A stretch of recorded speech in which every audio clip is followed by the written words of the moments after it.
Hello friends, welcome to our Applied Forensic Science for Justice student group channel. This is Kajal, a volunteer member of Applied Forensic Science for Justice student group. So let's begin our lesson for today. Today's topic is Fundamentals of Forensic Photography. In this topic, we are going to discuss about Introduction to Forensic Photography, required equipment, importance of photography in crime scene investigation, types of crime scene photos, how these photographs help in legal matter, the steps taken to ensure proper photographic documentation, and at the last we will discuss about a case study, a famous case study of Ted Bundy. So, what is photography? Photography is the art of capturing light with a camera, usually via digital sensor or film, to create an image. Forensic photography is a branch of forensic science which deals with documenting the convicted as well as suspected criminals, along with the crime scene, victims, and the evidences which is present at the scene of crime. It is a photographic documentation of evidence and specific details for presentation in the court of law. Forensic photography is a fundamental or basic part of criminal investigation procedure implemented by the police and several enforcement throughout the world. Forensic photography is highly expected to do their work without touching anything present at the crime scene and without interfering with the work of other investigators. Now, what are required equipments for photography? What are those? Let's discuss one by one. First is camera. Most crime scene photographers use a high quality digital camera. It must have 10 megapixel or greater. A good manual exposure setting such as automatic or programmed exposure modes. These are the basic things which are suitable for crime scene and evidence photography. Next, normal lens.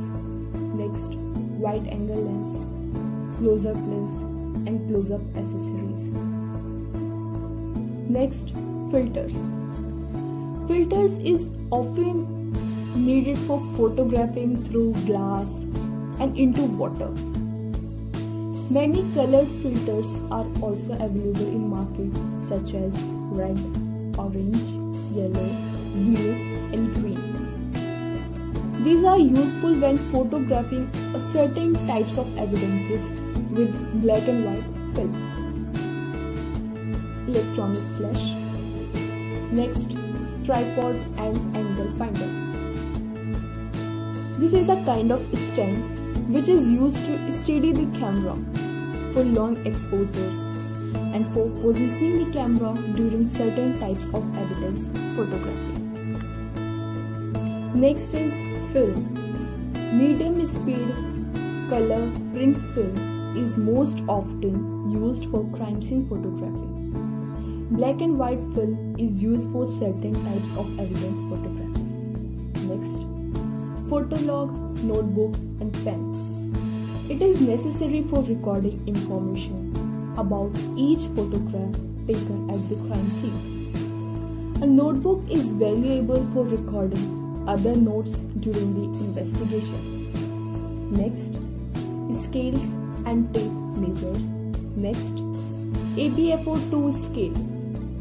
The AbFO2 scale is preferred scale for photographing injuries such as bite mark injuries, etc. Next, flashlight. A flashlight not only helps you see in dark areas, but it is useful for preventing lighting during evidences photographing. By shining the light on evidence from different angles, you can see where it is the best to position the electronic flash for a photograph. Next, index card. When a number or other identifier is needed in a photograph, simply write the number or identifier on an index card and place it in a photograph, like it will used as a marker. Next, extra camera and electronic flash batteries. Batteries can expire without warning during the documentation of a scene. Extra batteries for both the camera and electronic flash should be included in the camera kit. Next, importance of forensic photography in a crime scene investigation. Forensic photography is very essential part for investigating and prosecuting the crime. Photography reproduces the true and accurate scene, place of evidences, number of evidences, etc. Reproduction and reconstruction of crime scene is important aspect to solve any crime. So photography records the scene as such. It also helps in maintaining the chain of custody. Next, types of crime scene photos. There are mainly 3 types of photography. First, overview photography. Second, mid-range photography. And third, close-up photography. What are these? Let's talk one by one. Overview photography. Overview photography includes the view of building where crime has been committed, their entry and exit points, and their surroundings. In overview photography, we don't use scale. Next, mid-range photography. Mid-range photography basically focuses on the piece of evidence such as gun, but at enough with a distance to show its relation with the furniture, blood stain with the floor. It establishes the distance of object with the surroundings. Next, close-up photography. The main purpose of close-up photography to identifying marks such as fingerprints, stains, serial number, scars, etc. on the corpse or on any object. Here we use a scale. The using of a scale is mandatory in the case of mid-range photography and close-up photography. Here are some examples of taking photos in an overview manner, mid-range manner and close-up manner. So, now the question arises how these photographs help in legal matter. Photographs help preserve not only the evidence which is lasting for very short time but also records shape and size of the items. For example, if a blood stain is found at the crime scene, photographs record their length, shape and size, which reveals the movement or direction of the corpse and items. Blood stain pattern analysis helps reconstruct the crime and identify the perpetrator. These photos records the things after the scene gone for the future perspective. Mandatory steps taken to ensure the proper photographic documentation.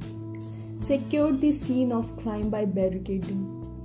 Evaluate condition for photography such as proper lighting, weather condition, adjust camera setting appropriately.